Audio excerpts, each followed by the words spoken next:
అందరికీ నమస్కారం. ధాత్రి భక్తి ప్రేక్షకులకి స్వాగతం. ఈ వీడియోలో మీరు వృషభ రాశి ఫలితాలు ఆగస్టు మాసానికి ఎలా ఉండబోతున్నాయో చూద్దాం. వృషభ రాశి అనగానే కృత్తిక 2, 3, 4 పాదాలు, రోహిణి 1, 2, 3, 4 పాదాలు, మృగశిర 1, 2 పాదాల వారు ఈ రాశి వారిగా పరిగణించబడతారు. అలాగే మీ పేరు గనక ఈ, ఉ, ఏ, వా, వి, ఉ, వే, ఓ అనే అక్షరాలతో కనుక మొదలైనట్టయితే ఈ రాశి ఫలాలు మీకు కూడా వర్తిస్తాయి. వృషభ రాశి వారికి ఈ నెల చాలా చక్కటి ఫలితాలు ఉంటాయి, శుభమైనటువంటి ఫలితాలు ఉంటాయి. అయితే కెరీర్ పరంగా మీరు ఇంతకాలం కష్టపడ్డదానికి చక్కటి ఫలితం లభిస్తుంది, ఆహ్లాదకరమైనటువంటి ఫలితం లభిస్తుంది. ఉద్యోగాల్లో మీ ప్రతిష్ట బలపడుతుంది, పైవారి మన్ననలు అందుకుంటారు, మీ కష్టానికి తగినటువంటి ఫలితం మీకు లభిస్తుంది. మీ అభిరుచిని తగ్గట్టుగా మీ వాతావరణం కూడా మారిపోతూ ఉంటుంది. ఉన్నతాధికారులతో మీరు సంతోషంగా కాలం గడుపుతారు, వాళ్ళ నుండి మెప్పుకోలు పొందుతారు. అలాగే మీ పెద్దల ఆశీర్వాదం మీకు లభిస్తుంది. విద్యార్థులకి ఈ నెల మొత్తము 5వ ఇంట్లో కేతు ఉండడం వలన చదువులో కొంచెం హెచ్చు తగ్గులు ఉండడం, ఏకాగ్రత కొరవడడం జరుగుతుంది.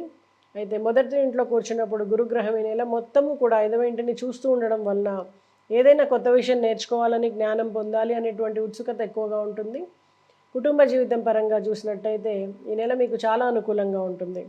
2వ ఇంటి అధిపతి బుధుడు మీ జన్మచార్ట్ యొక్క 4వ ఇంటిలో శుక్రగ్రహంతో కలిసి ఉంటాడు.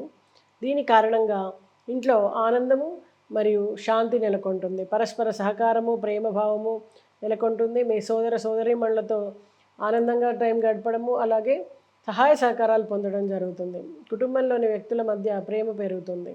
ఇంట్లో కొత్త విషయాలు చర్చకు వస్తాయి. ఎవరైనా కొత్త వాహనం కొనుగోలు చేయడానికి ఈ సమయంలో ఆస్కారం ఉంది. ఆస్తి కోసము ఎవరికైనా సరే యోగం ఏర్పడేందుకు అవకాశం కూడా ఉంది. ఎంతో కాలంగా ఉన్నటువంటి కోర్టు కేసులు ఒక కొలిక్కి రావడం, తద్వారా మీకు ఆస్తి కలిసి రావడం జరుగుతుంది. అలాగే ప్రేమ సంబంధంలో మీరు ఉన్నట్లయితే పెద్దల ఆశీర్వాదం మీకు లభిస్తుంది. అది వివాహం వరకు కూడా దారి తీయడానికి ఆస్కారం ఉంది.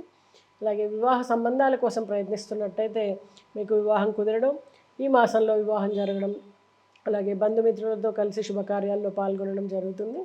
చిన్ననాటి స్నేహితుల్ని కలుసుకుంటారు. ఎవరైనా కొత్త వ్యక్తులు మీ జీవితంలోకి ప్రవేశిస్తారు, వారి ద్వారా మీకు అనుకోకుండా ఒక సహాయం అందుతుంది.